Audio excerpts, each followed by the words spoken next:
அன்னை மொழியே, அழகார்ந்த செந்தமிழே, முன்னைக்கும் முன்னை முகிழ்த்த நறுங்கனியே, கன்னி குமரி கடல் கொண்ட நாட்டடியில் மன்னி அரசிருந்த மண்ணுலக பேரரசே, தென்னன் மகளே, திருக்குறளின் மாண்புகழே, இன்னரும் பாப்பத்தே, எண் தொகையே, நற்கணக்கே, மண்ணும் சிலம்பே, மணிமேகலை வடிவே, முன்னும் நினைவால் முடிதாழ வாழ்த்துவமே, செந்தமிழே, உள்ளுயிரே செப்பரிய நின் பெருமை, என் தமிழா எவ்வாறு எடுத்தே உரைவிரிக்கும், முந்தை தனிப்புகழும் முகிழ்த்த இலக்கியமும் விந்தை நெடுநிலைப்பும் வேறார் புகழுரையும், உந்தி உணர்வெழுப்ப உள்ள கனல் மூல செந்தாமரை தேனை குடித்து சிறகார்ந்த அந்தும்பி பாடும், அது போல யாம்பாடி முந்தற்றும் யாண்டும் முழங்க தனித்தமிழே. இது இந்த பாடல் வந்து பாவலா 7 ஒரு தமிழ்நாடு பாடி எழுதினார். ஸோ என் பேர் கவி விஜயகுமார். நம்ம தமிழ் குமாரசாமி தமிழ் பள்ளியில 9 வருஷமா படிச்சுட்டு இருக்கேன்.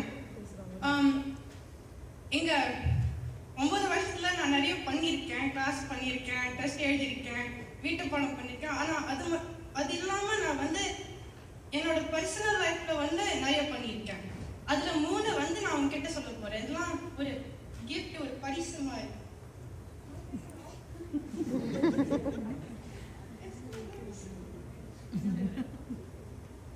ஓகே, ஸோ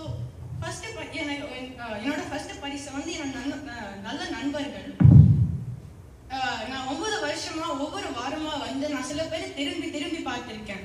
இந்த சில பேர் தான் என்னோட நெருங்கி வந்திருக்காங்க, நல்ல க்ளோஸான ஃப்ரெண்ட்ஸு.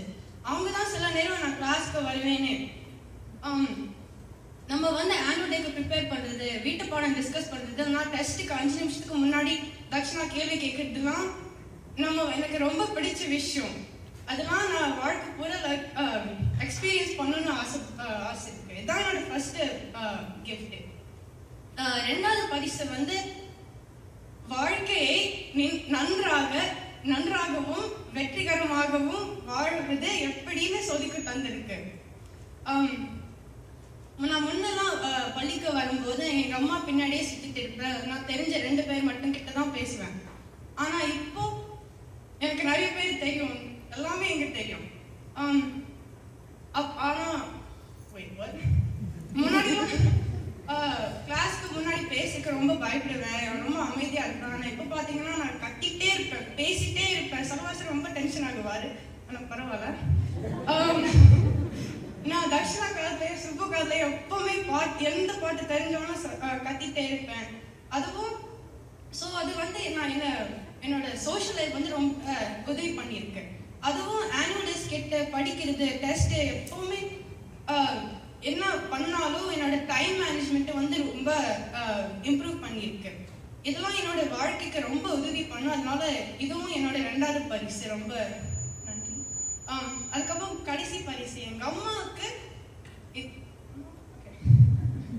எங்க அம்மா ஒரு நல்ல கனெக்ஷன் இல்லைன்னா ஒரு வலுவான தொடர்புன்னு கொடுத்துருக்காங்க. எங்க அம்மானா எல்லாருக்கும் வந்து ஒரு நல்ல ஆசிரியர்னு தெரியும். ஆனா எனக்கு திரு ஜியோ போப் சொன்ன மாதிரி ஒரு நல்ல மாணவி. அவங்க எப்பவுமே தமிழ் படிச்சுட்டே இருப்பாங்க, பத்தி மட்டும்தான் பேசுவாங்க. யார் பத்தி மட்டும் பேச மாட்டாங்க, எதை பத்தி பேச மாட்டாங்க. தமிழ் சொன்னாங்கன்னா டைமெல்லாம் போச்சு. ஸோ அவங்க தமிழுக்கு ரொம்ப ஆசைப்படுவாங்க, என்ன இருக்கணும் படிச்சிருவாங்க. நம்ம வீட்டுல வந்து ஒரு பெரிய புக் ஷெல்ஃப் இருக்கு, அதுல பாதி புக் ஷெல்ஃப் வந்து தமிழ் புத்தகம் தான். ஆனா அது வந்து சின்ன பசங்க படிக்கிற மாதிரி புத்தகங்கள், லைக் கதை புக் இல்ல, அது வந்து சங்கத்தமிழ், வரலாறு, சாமி பாட்டுலாம் இருக்கு. அதுவும் திருக்குறள் புத்தகம்னா ஒரு 4-5 வச்சிருப்போம். ஸோ எங்க அம்மாவுக்கு ரொம்ப பிடிக்கும் தமிழ். லைக் எப்பவுமே அதை பத்தி என்ன பண்ணாலும் ரொம்ப சந்தோஷமா பண்ணுவாங்க. கார்ல போகும்போது நான் நிறைய தமிழ் பாட்டு போடுவேன், எனக்கு பாட்டு பிடிக்கும்.